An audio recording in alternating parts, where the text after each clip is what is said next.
Okay, so combination of narrating and working on this point, almost an hour, right? Or maybe more than an hour.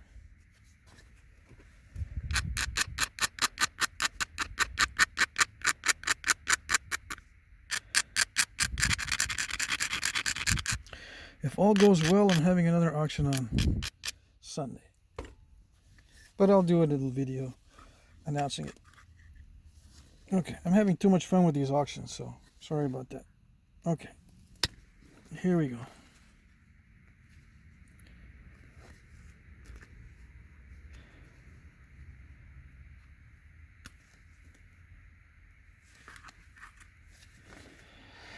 Okay, we're going to thin this down with some pressure. That's what we're attempting to do. That's just barely more than halfway. Still good. I'm not going to go much thinner than this. Both because I don't want to risk it for the video, and I'm starting to get the impression that this rock does not like me.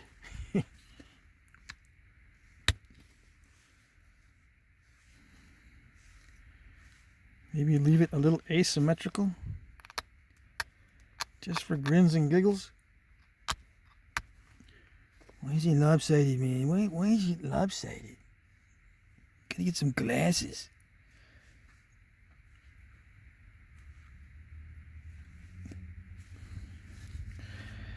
It's lopsided because sometimes they were lopsided back in the day. They don't really care that much about it.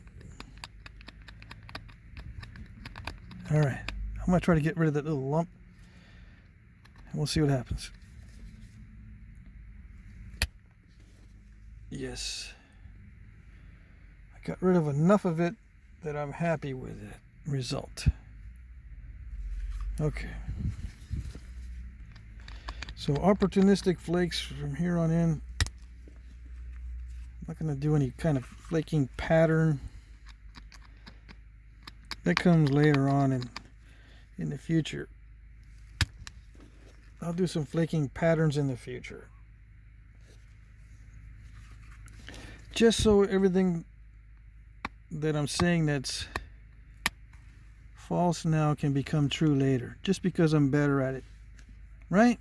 Just because I'm better at parallel flaking, everything that I'm going to say is going to become more true. Right? You guys that think that the skill is what matters when it comes to truth. There we go. I'm going to become more true after I become better at parallel flaking.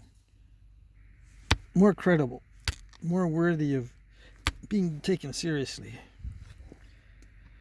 Because I can do parallel flaking.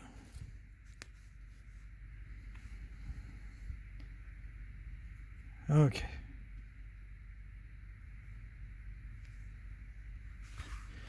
It's kind of bulging out there, right? Let's take that down.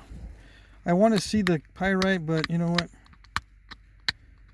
It's bulgy right there. And I was being sarcastic earlier. I'm not going to do parallel flaking just because I think it can increase my credibility. I know that it does work for some people. And I use the word work, but it's actually a cause of failure in the whole process. If you believe someone based on what they can do as far as flake patterns, if they have more credibility to you than someone that doesn't do flake patterning, it's a failure in thinking, not something that works. Like if I was to build up my skill to an extent where I can do any kind of point and then use that as a basis for claiming credibility on how these were made, I'd be manipulating you. Or manipulating those who fall for that sort of thing.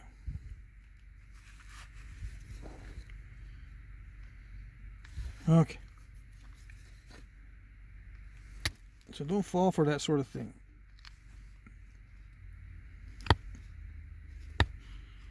Now you're saying that because you can't do it.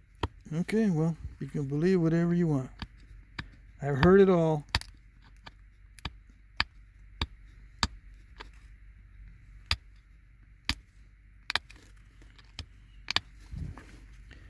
I've heard it all.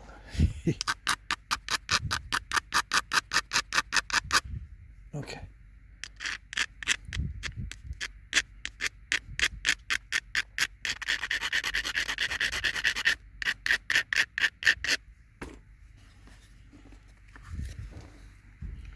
Here we go.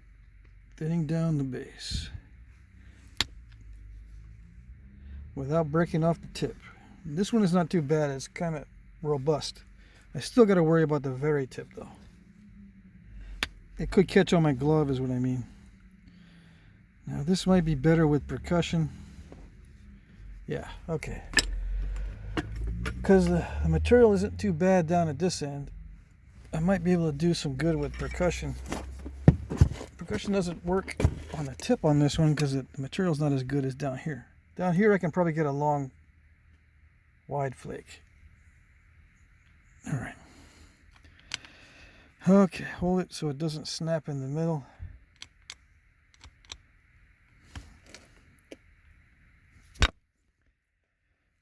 Yeah, that went a ways, but it wasn't a big flake. Okay.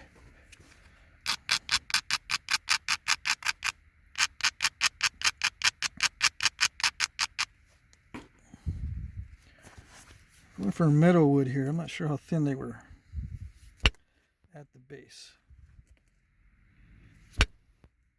It's getting more risky, so I'm not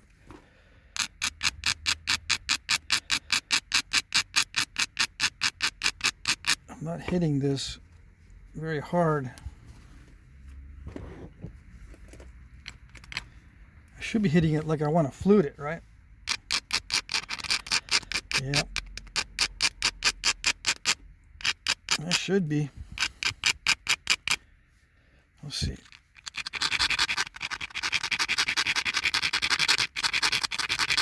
I'll give myself some various opportunities.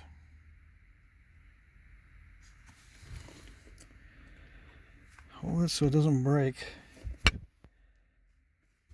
Hopefully.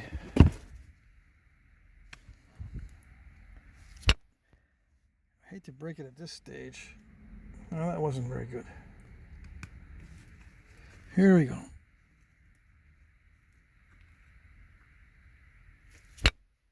No. Golly, if I hit it harder than that, I don't know.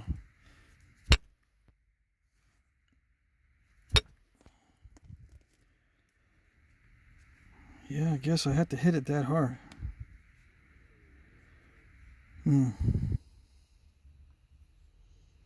Took a big bite out of it. It's not too bad. I'm just gonna leave it. Yeah. Oh well. That's it. Yeah, I'm gonna leave it that thick. Where did my foreshafts go? I have them in a different box. Okay, I was gonna stick this into a foreshaft, see if it works for that lateral dart point. But we'll see. Yeah, that's good enough. All right, let's finish this out with pressure and be done with it.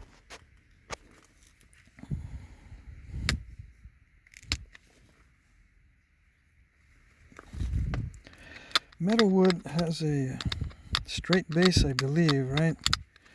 Straight base.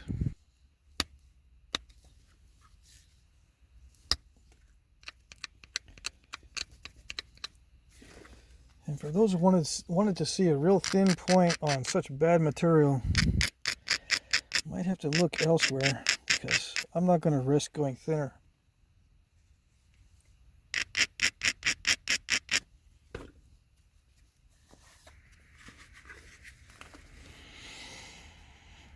Okay.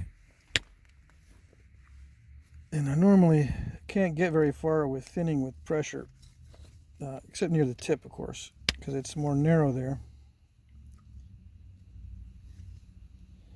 All right, so now the notches, and I might be able to send in some big old flakes from the notching areas.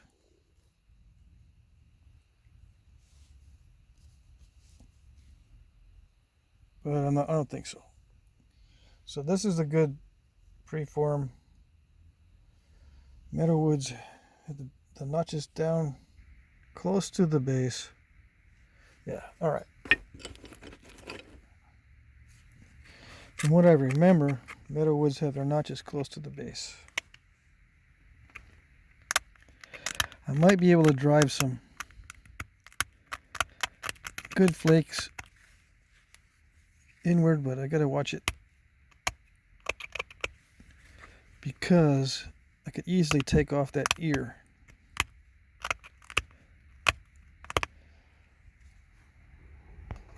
These notches don't need to be very deep either, so I might not need to drive any preliminary thinning flakes.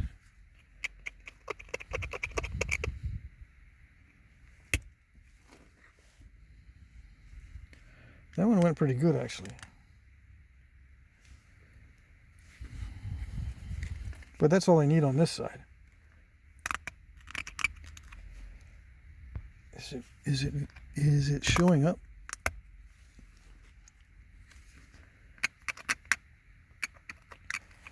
I want to pop it out without stalling it. Oops. Blew away a little bit of the ear. Not too bad.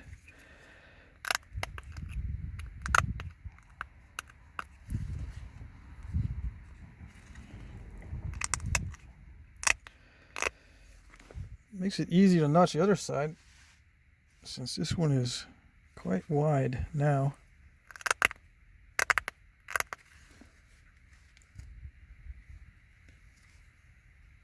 Do I even need to go further than that? Probably not. Okay, so yeah, if I want to make it symmetrical, it's not going to be too hard because that notch is kind of wide.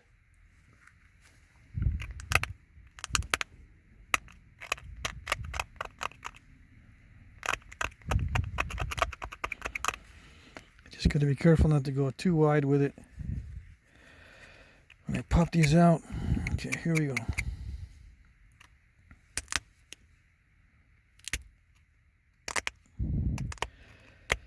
It seems to want to notch okay, but it feels a bit crunchy, a little bit crunchy.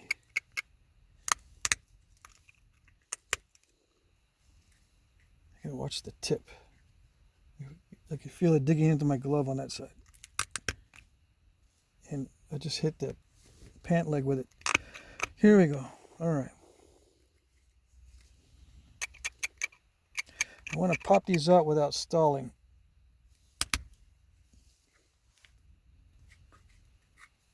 So it looks better.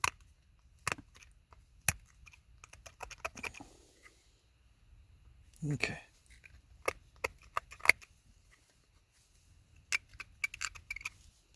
Here we go. Did I do it? Yeah, it's doing it.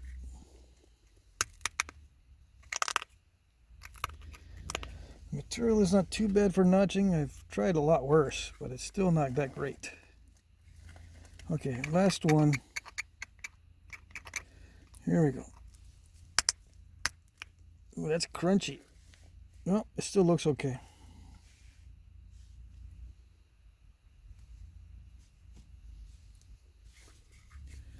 All right.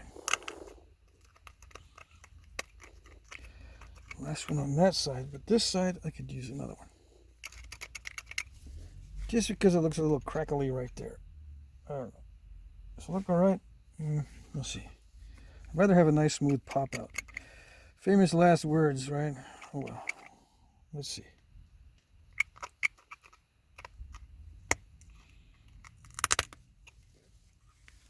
Yeah, I just crunched that one in there. All right, so without looking at a cheat sheet or source, I want to call that good. I don't know why I don't check it before I do the video. I spend enough time prepping for the video that I get lazy about looking at what I'm actually going to nap. doing research on what I'm going to nap. Okay, clean up the edge, make it more symmetrical, make the shape look a little bit more authentic.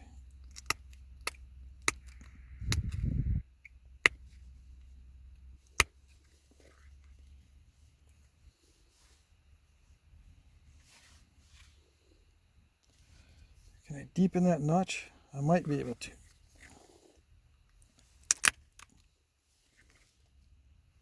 Yeah. Without looking stalled. That's the whole idea. All right. And then finish up on the edge.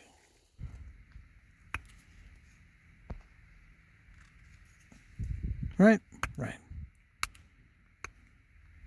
Yeah, the weather's giving me a break today. It's not bad at all. I think it's in the 40s today. I can still see some of that cool pyrite right there. Even after sharpening the edge.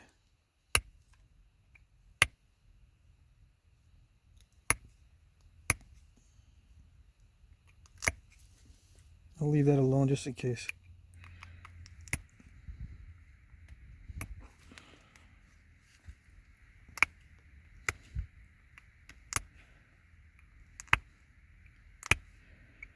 Am I pushing on the deltas? Yeah. Most of the time, yeah. Just so I can make the edge look more straight. But my primary concern is to get rid of the dull spots. And the dull spots a lot of times are right where it's protruding because I abraded it there. Yeah, I don't see any major issues. There might be a little dull spot right in there. I'm going to leave this little pyrite spot alone. I think it's sharp all the way down. Pretty much. Yeah.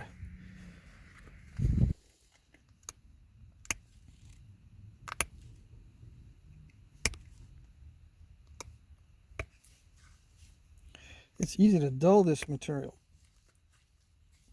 because it doesn't flake. It just crushes.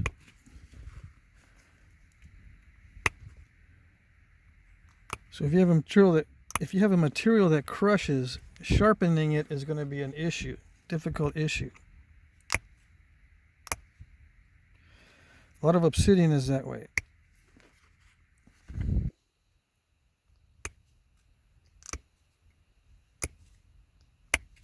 Lower quality obsidian and the dacite and stuff, I think, if I remember correctly, will crush, and then you'll end up with an edge that's duller than what you started with, because you're just crushing the edge and not popping off flakes, just like that. See, I'm crushing the edge and not popping off a flake. That actually makes it duller. You've got to pop off the flakes, even if you end up with a jaggedy edge.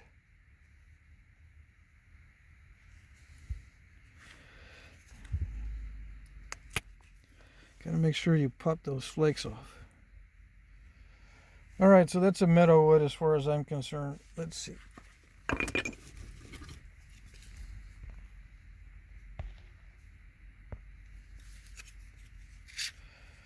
Let's do the ratio. Down here, let's see, 27 wide. Let's say by 5. It's 5:1. Down here, in the middle, it's not so good, right? Let's see. 23. And right there, by 7.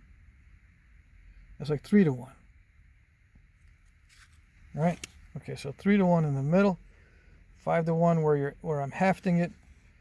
I think that works. I think the rule is if you want it quicker, make it thicker. Applies. Yeah. The edge is too thin now for any kind of serious percussion. But I think I mean, it looks okay. If you look at it straight on, it may not be authentic from the side as far as thinness goes. But I don't want to risk on this material. Some of you might recognize it. We have some of this material in Texas too. I'm not sure where this comes from, but I don't know. We have some pyrite inclusions in our stuff too, on some of this difficult material. I think some of it's called horse thief chert. It's dark like this. Wait a second. HTC. That's what it is. Horse thief chert. It is from Texas. Okay. Well, there you go. I figured it out on film. I know who I got it from. It's not from my good friend Mr. Ten Bears. I'm trying to remember his name now. Yep, HTC, Horse Thief Chert. Okay, that's what that is. It's from Texas. But I made a Meadowood out of it because it reminds me of some stuff they find up north. Alright, I hope that was okay. That's it.